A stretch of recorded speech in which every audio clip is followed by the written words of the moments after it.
Muto Prime, or sometimes referred to as Titanus Jinshin Mushi, never existed. Or at least we are very close to this reality, or this titan becoming non-canonical. We'll explain why in this episode. There's a lot of lore here, so pay close attention and subscribe, or Godzilla will eat your car.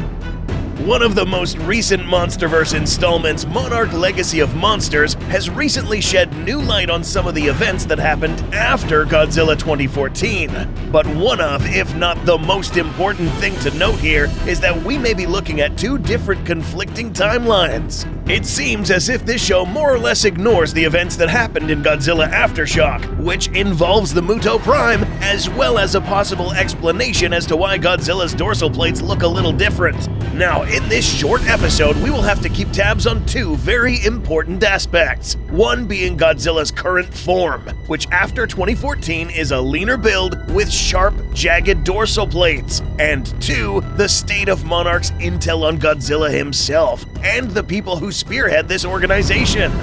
Monarch Legacy of Monsters follows two characters whose father worked for Monarch. This takes place in 2015, 1 year after G-Day, which is referred to as the day in which humanity realized Titans exist. From here on, we meet several characters which make mention of Godzilla and Muto emergence events, many who work for Monarch. Here, Barnes picked up radioactive spike readings in Alaska, which she claimed that we have not seen since the last emergence event, meaning G-Day. Here's where we have our problem.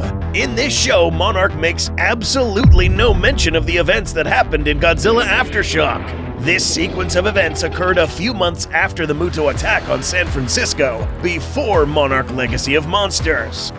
For quick recap, Godzilla Aftershock makes mention of Muto Prime sightings in Guam, Kyushu, Japan, the Barents Sea, Heimelville, France, the Azores, and Beartooth Mountains in Montana. Yes, the re-emergence of Muto Prime was an extremely big deal, especially for Monarch. So for this reason, Barnes here should have made mention of radioactive spikes occurring as a result of Muto Prime emerging, but she didn't. Additionally, throughout the series, there is also no mention of Godzilla's activity between 2014 and 2015, as if these events were completely ignored, or worse, didn't even happen at all in this particular Monsterverse installment. That's right, and let's face it, Monarch Legacy of Monsters basically implies that all of this didn't even happen.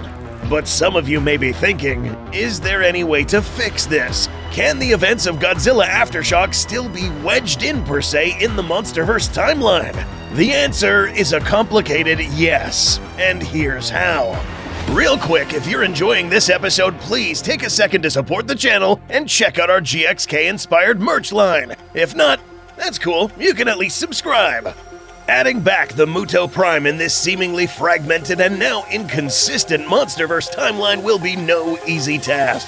But first, we will probably have to assume that these characters, especially the ones working for Monarch such as Tim, Deputy Director Verdugo, and company, had absolutely no idea of the events occurring between G-Day and 2015. Or they just didn't decide to mention it at all for whatever reason.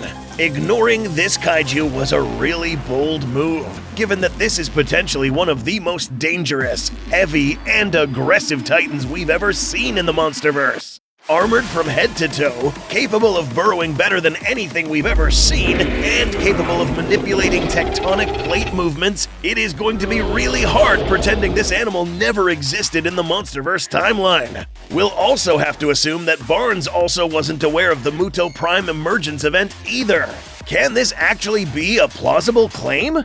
All of these Muto Prime sightings took place in rather secluded areas. The events here could have easily been classified, hidden, and blamed on a natural disaster. The Muto Prime emergence in France, though it was a populated spot, could have also been blamed on a tremor by the French government, similar to how Janjira's Muto event was blamed on an earthquake by the Japanese. So for the Muto Prime to still exist in the official Monsterverse lore, we must, number one, assume that this Muto Prime emergence was completely hidden from the public and possibly to some Monarch personnel, or they just for some weird reason did not acknowledge it in the show.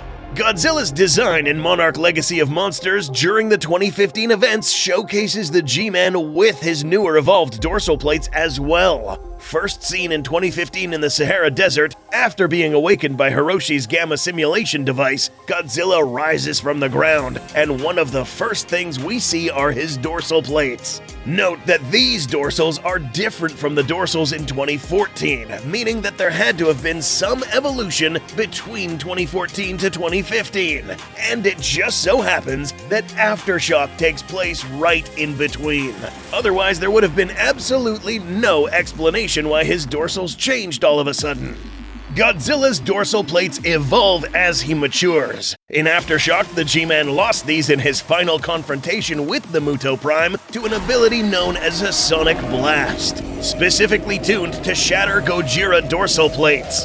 After Godzilla killed Jinshin Mushi, he would have had enough time to regrow these quickly before he was spotted here in 2015. So, the second requirement on this list is that Godzilla would have had to regrow his dorsals quickly in the span of months before these events. Even though there isn't really an exact mention of Godzilla's confrontation with the Muto Prime, there is one small nod mentioned in the show that could work in favor of the Muto Prime's existence in this timeline. In Episode 6, we hear Tim recap on what happened after G-Day. He specifically mentions where exactly Godzilla took off after San Francisco, west, which happens to be in the direction of where the Muto Prime emerged, and Godzilla. Our best guess is that the writers of this show did not really pay attention to the events mentioned in the graphic novels or novelizations, only treating Godzilla King of the Monsters, Godzilla 2014, and GVK as canonical material. As these live-action Monsterverse shows are released, there is a greater possibility of these not being mentioned either, or worse, turned into non-canonical material.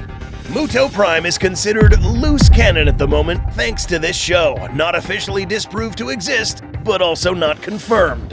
It is an important kaiju to keep since it does a good job at explaining where these two Mutos came from, as well as showcasing the final Muto form after a female Muto turns into a Queen Muto. Watch our episode explaining the complete Muto life cycle here.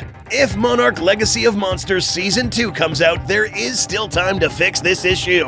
That's right, there is still time to at least make mention of Muto Prime and her confrontation with Godzilla shortly after G-Day.